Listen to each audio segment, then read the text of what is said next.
Conversations black people aren't ready to have. Number one, Tevin Campbell's I'm Ready is a better song than Tevin Campbell's Can We Talk. Number two, Jazz from Drew Hill was always a better singer than Cisco. Cisco was just more marketable. And number three, my personal favorite, we as a collective owe Terry from Soul Food an apology because she was not the villain for taking care of that ashy, entitled ass family. Fight me in the comments if you want to. Conversations black people aren't ready to have. Number one, the Bible and church are not therapy. Thank you for stopping by, amazing viewer. And today's video is so interesting. It's about a conversation that black people don't want to have. They are not ready to talk about. So this video rose a lot of concern on TikTok, and right now it's trending every day. There must be a video that is uploaded, like recorded, stitching or replying to this lady who posted this video on TikTok. And right now I'll let you enjoy the rest of the video, but before then, kindly like the video.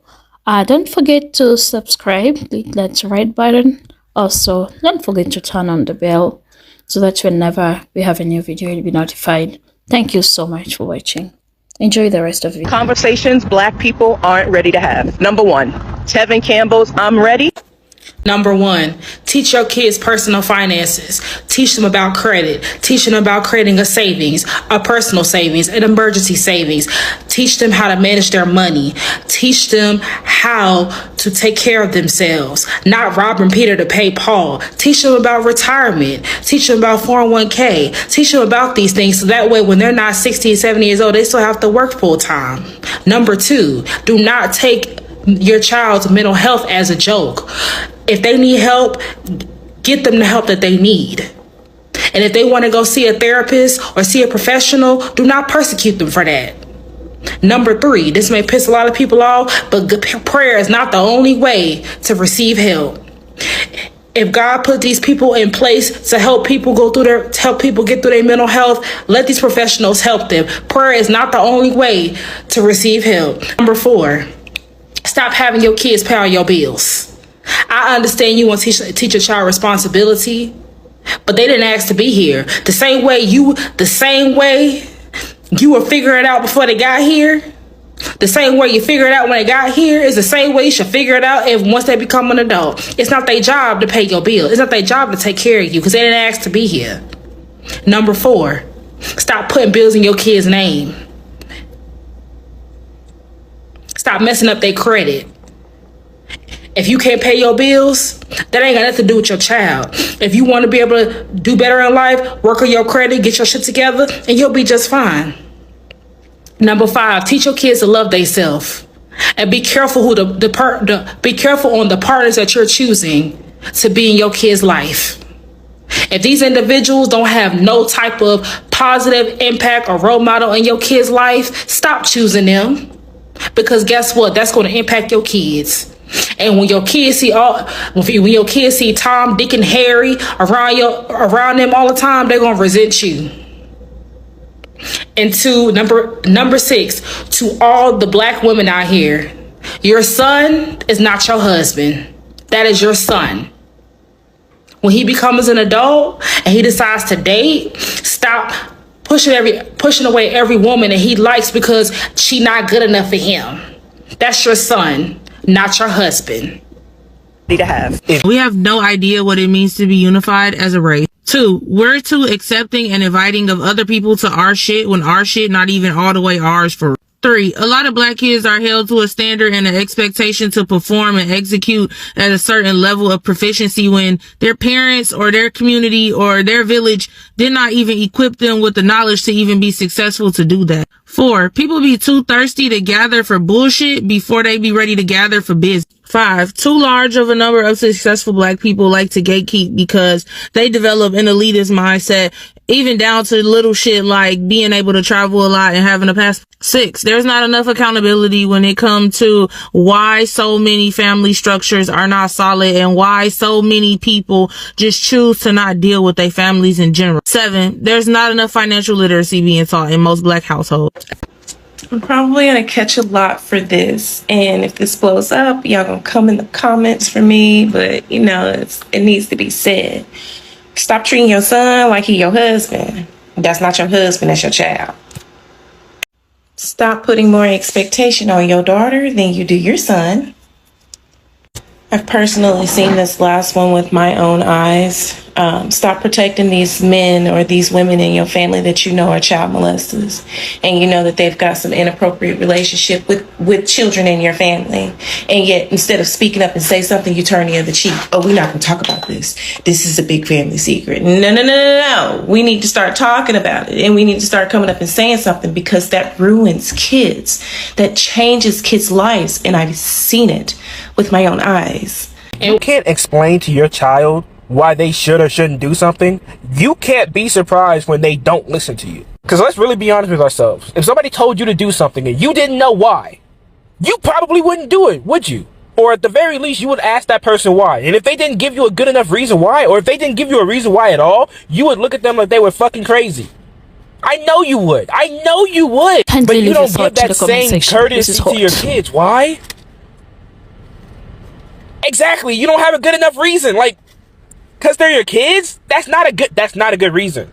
If you expect your kids to do something, you should be able to explain to your kids why they should or shouldn't do it. And no, because I told you to and threatening to hit them is not a good enough reason. Do better. Come on. Like, Jesus, that's a whole different conversation, but we're not even gonna get into that bag. Like, some of y'all only be having kids because y'all are afraid to take boxing classes. Some of y'all only be having kids because y'all know they can't hit you back. But we not getting into that video right now. That's a whole different conversation.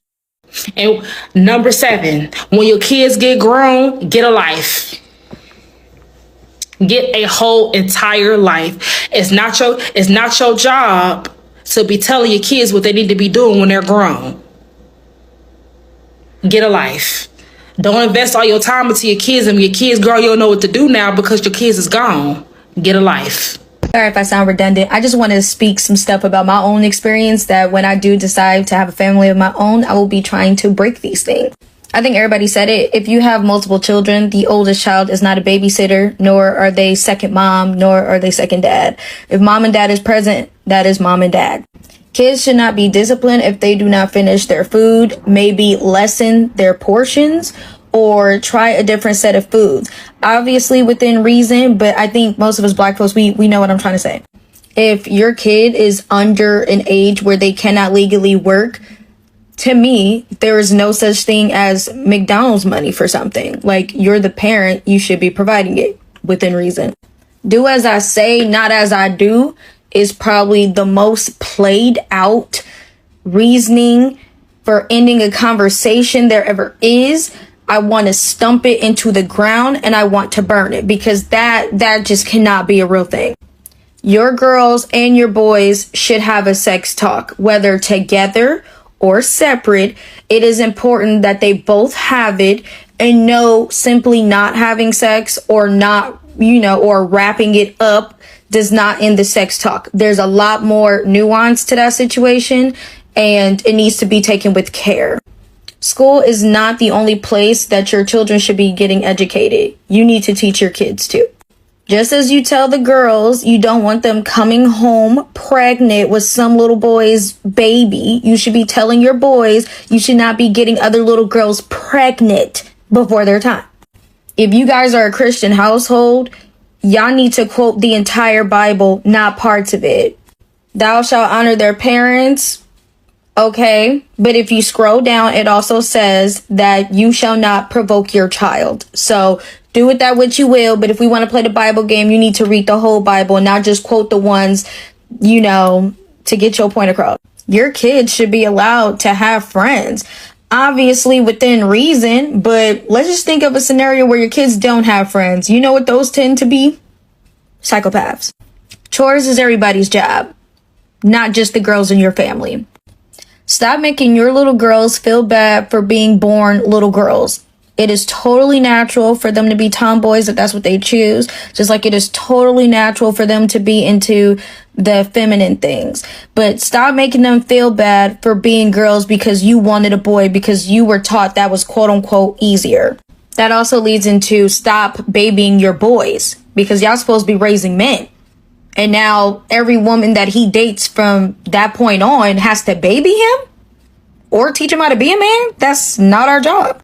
Teach healthier relationships. teach family values, but also teach that if you don't get any of those things, you should be okay with being by yourself. Don't try to force it. We're in 2023 now, but there's still some people left lingering that believe there's a thing as good hair. There's no such thing as good hair. Good hair is healthy hair, no matter the coils, no matter the thickness, no matter the height, all that. For mothers, you are not in competition with your daughters. Stop that. I don't know where that came from. I don't want to get into a debate about it. Stop that. Fathers, your only job isn't to provide and discipline. Your job is a lot more nuanced than that. Old people, I can literally go on for days, but I feel like most of us said that. Like, respect is earned, not given. I don't care how old you are. I don't care how long you've been on this earth. I don't care where you line up with me in the totem pole. You disrespect me, best believe you're gonna get disrespect back. That's it. That's all I'm gonna say. Number one, as Black parents, when you are arguing with your kids, learn how to go to your kids and tell them when you were wrong and tell them why you were wrong. Don't never try to just dismiss the issue or dismiss the situation, because that's not going to make anything any better. Learn how to talk to your kids. Learn how to come to your kids and be like, you know what, I apologize. I was wrong. Instead of yelling at you or instead of cursing you out, I should have just sat there and listened to you while you talk. I should have just at least tried to understand you. You know, like, as Black parents, you're not going to always agree with your kids, and your kids not going to always agree with you. But just to be able to just sit down and hear your kids out is literally all that they want from you. Not even just Black parents, but in any situation, if you're arguing with somebody, learn how to come back together, sit down and talk about why y'all were arguing in the first place. Come together and learn how to talk about why it escalated. It went from here and escalated all the way up here. Learn how to talk about those things, because that's growth. That helps your relationship with people. That helps your friendships. That helps your bonds. So learn how to discuss the issue and not dismiss the issue. But that's really it. That's the only topic I feel as though I wanted to touch on when it comes to Black people, because I think that's one of the main things that a lot of Black people don't do, and they find it hard to do. So whenever your kids try to talk to you, just sit down and listen. Like, just listen. You don't have to agree with your kids. Just listen to them and take heed into it. That is it. That's all we ask from y'all. We don't ask for nothing more. We don't ask for nothing less. Just listen. I'm ready. Ooh, I got a good one. Having kids when you know you don't have the money, funds, resources, support, attention to have kids, and then with the cherry on top, thinking that they somehow owe you for you bringing them into this world and you forcing them to be in this world and live a life. That's the dumbest shit that y'all, there don't even need to be a conversation. It's common sense. The next one, y'all be invalidating or like pushing away your kids' mental health, because how are you depressed? You got a roof over your head, clothes on your back, shoes on your feet, food on the table, da da da da. You ain't depressed. I don't know what you depressed about. And y'all be invalidating your kids' mental health. Another good one, red lipstick and colored hair. Now, the red lipstick, I can understand if they're like really, really young, you know what I'm saying? But all kids, like, not all girls, but a lot of girls play and makeup when they're younger, right? But y'all be pushing it too far when it's red lipstick and they're like 15, 16, or colored hair, as if colored hair makes you grown. Like, excuse me? Ooh, I got another good one. When you disrespect your kid and then they get upset, and then you get mad that they're upset or have an attitude with you, and then try to call them disrespectful. Another good one, y'all's definition of disrespectful when it comes to kids. Y'all think that kids or even your adult children or people around you are just supposed to take and tolerate your disrespect. And the moment that they say something to your ass, now all of a sudden, oh, you being disrespectful. You y'all, this what y'all need to do. Oh, I got another good one. When y'all let the family pedophile stay in the family, come to all the family events, but then y'all be kicking out y'all daughters after one little inconvenience, or they don't listen to you or something like that. That's a good one. But again, there's so much I could say on this. I'm going to stop right here. Just for time's sake. Having an older child doesn't mean you automatically have a babysitter for your other younger kids while you go do what you want to do.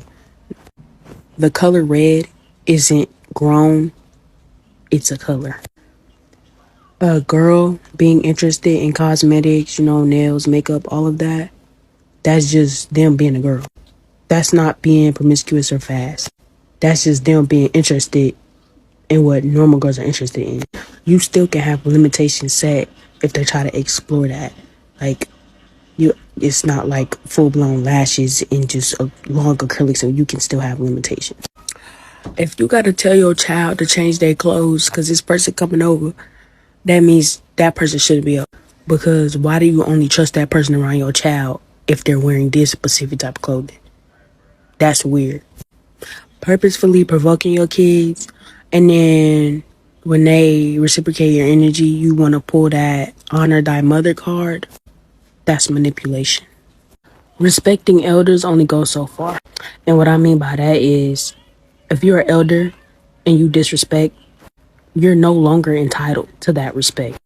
The same way you want respect, you have to give it. Your age doesn't justify you disrespect. That's weird. Being mad strict, you don't let your child do nothing, go to no movies, don't do nothing. That child is gonna grow up mad wild. Stop kicking y'all kids out just because they're 18. Just because they're 18, that doesn't mean they're financially and mentally ready to be out there by themselves. The only reason why a child will want to leave a household as soon as possible is because of you. Stop calling your kid grown when you literally forced them to be grown in the first place. And what I mean by that is they watching your kids while you go do what you want. Make sure they eat, make sure they take baths, make sure they set for the night. Whole time it's supposed to be a person doing that for them. But you put them in that position to be independent and make sure everything else gets done in the house. You're literally forcing them to grow up. Now, when they get older and they start acting grown, it's a problem.